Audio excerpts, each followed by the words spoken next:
Lebanon की राजधानी Beirut और आसपास के कई इलाके इजरायली हमले से कांप रहे हैं। हिजबुल्लाह को टारगेट कर इजरायल ने लेबनान के रिहायशी इलाकों में भी मिसाइलें गिराई हैं। इजरायल की दलील है कि जिन इमारतों को निशाना बनाया जा रहा है वो हिजबुल्लाह को हथियार और पैसा मुहैया कराने के ठिकाने हैं।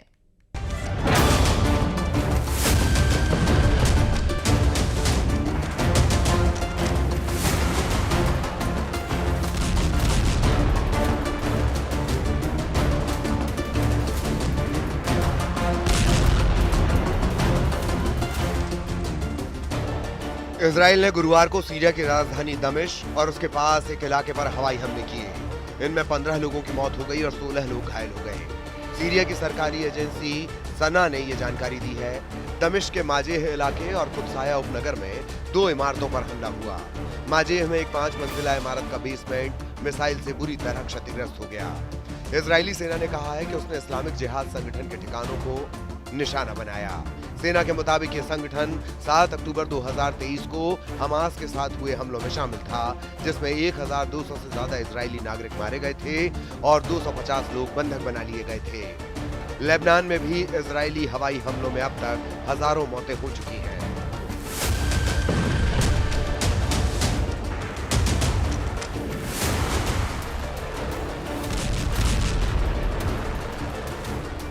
उधर बेरूत में बारूदी हमले और मिसाइल बिल्डिंग को चीरती हुई आर पार हो गई।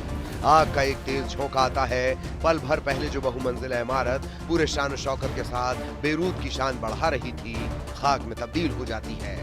बच जाता है तो सिर्फ धुआं और धुआं। पीछे रह जाती है बस चीख और पुकार।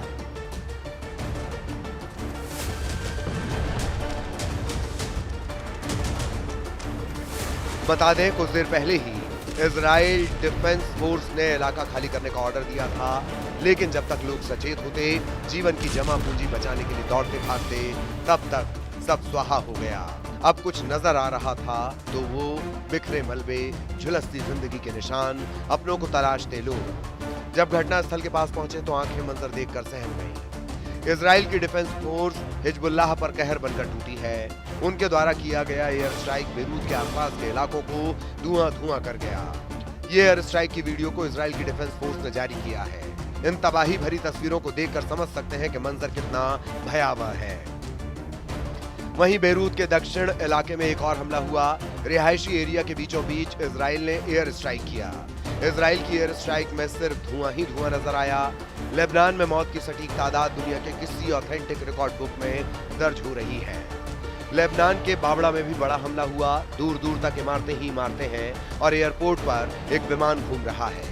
लगभग अंतिम छोर पर उड़ता धुआं दर्ज हो रहा है। एक रिपोर्ट की माने तो हिजबुल्लाह इजराइल वॉर में अब तक 3,386 मौतें हो चुकी हैं। घायलों की तादाद का आलम यह है कि ये 14,417 के पार पहुंच चुका है। लेबनान के मिलिट्री सूत्रों की माने तो इजरायली सेना ने 20 से ज्यादा ताजा एयर स्ट्राइक किए और एयर स्ट्राइक में बालबेक में 9 लोगों की मौत हो गई। 5 से ज्यादा लोग घायल हो गए हैं। नबातीह में दूसरा बड़ा हमला हुआ। हालांकि यहाँ तबाही और मौतें कितनी हुई, इसका आंकड़ा सामने नहीं आया है। इजराइल के आर्मी प्रवक्ता का कहना है कि उनकी फोर्स ने हिजबुल्लाह के खिलाफ 300 से भी ज्यादा स्ट्राइक की है, जिसमें अकेले राजधानी बेरूत में 40 हमले हुए हैं। इजराइल के टारगेट पर सिर्फ हिजबुल्लाह ही नहीं है, बल्कि हिजबुल्लाह का वो नेटवर्क है जो इसे खाद पानी देता है। रिहायशी इलाकों में बमबारी के पीछे इजराइल की दलील है कि ये वो ठिकाने हैं जो हिजबुल्लाह को मदद करते हैं, उन्हें पैसा देते हैं, उनके लिए हथियार छिपाने का अड्डा है। लेबनान में लोगों में भय है। ताउम्र फक्कड़ बना रहा शख्स बारूदी जलजले के बीच संगीत में सोता जागता रहा, लेकिन अब डरा हुआ है। सिर पर नाचती मौत ने गूंजते संगीत के सुर को मध्यम कर दिया है। उधर हिजबुल्लाह के सिविलियन नेटवर्क को इजराइल ध्वस्त कर रहा है। लेबनान पर हवाई हमले के कुछ घंटों पहले सीरिया के सरकारी मीडिया ने कहा कि इजराइल के हमले में उसके 15 लोग मारे गए हैं। इजराइल की तरफ से अभी इस बारे में कुछ भी नहीं कहा गया। इजराइल, जैसा कि कई रिपोर्ट सामने आ चुकी हैं, इस कोशिश में है कि अमेरिका ने नए दिन का आगाज यानी 20 जनवरी को डोनाल्ड ट्रंप राष्ट्रपति पद की शपथ लें, उसके पहले लेबनान के हिजबुल्लाह को, सीरिया के ईरान समर्थकों को, गजा के हमास को, यमन के हूथियों को, इराक के ईरान सपोर्टर को साफ कर दे, क्योंकि उसके बाद बच जाएगा इन सबका संरक्षक ईरान, जिस पर हमले की हामी ट्रंप राष्ट्रपति बनने से पहले ही करीब करीब दे चुके हैं। वहीं हिजबुल्लाह ने भी बदला लिया है। बदले में लेबनान के हिजबुल्लाह की अटैकिंग कैपेसिटी का नमूना दिखाया है। उत्तरी इजराइल किबुत्स इलाके की तस्वीरें आपकी स्क्रीन पर हैं। एक निर्माणाधीन स्थल को हिजबुल्लाह रॉकेट ने हिट किया।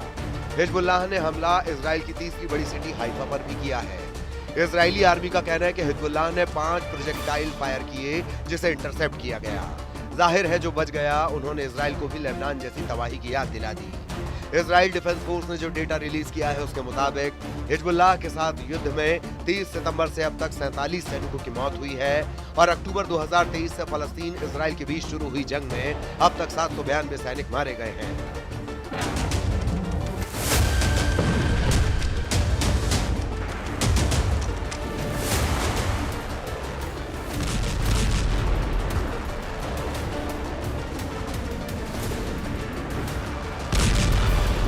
ऐसा लगता है इजराइल जल्दी में है। इजराइल की जनता पिछले साल भर से युद्ध की तपिश महसूस कर रही है।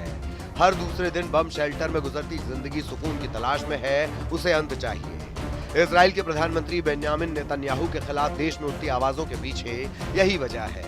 अब ये सवाल भी पूछा जा रहा है कि क्या इजराइल के प्रधानमंत्री बेंयामिन नेतन्याहू के तख्ता पलट की कोशिश हो रही है? क्या देश की अदालत नेतन्याहू को प्रधानमंत्री पद के लिए अयोग्य ठहराने वाली है?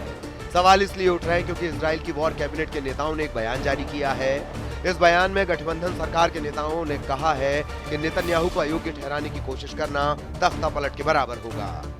नेतन्याहू को करप्शन मामले में 2 दिसंबर को गवाही दर्ज करानी है। इसे लेकर दावा किया जा रहा है कि सरकारी वॉचडॉग नेतन्याहू को अदालत में गवाही देते समय नेतृत्व करने में असमर्थ या अयोग्य घोषित करने की मांग कर सकते हैं।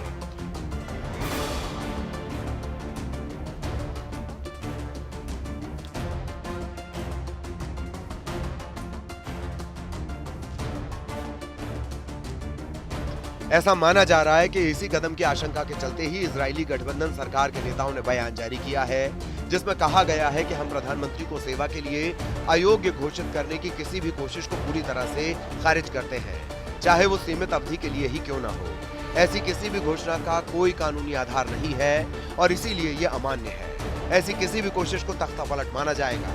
नेतन्याहू के खिलाफ मई 2020 से भ्रष्टाचार और धोखाधड़ी से जुड़े 3 मामलों में मुकदमा जारी है। अभियोजन पक्ष ने अपनी तरफ से सारी दलीलें पूरी कर ली हैं। प्रधानमंत्री की लीगल टीम बार-बार उनकी गवाही को टाल रही है। नेतन्याहू का क्या होगा, प्रश्न बड़ा है, लेकिन उससे भी बड़ा प्रश्न है कि मध्य पूर्व का क्या होगा, जलेगा या बचेगा।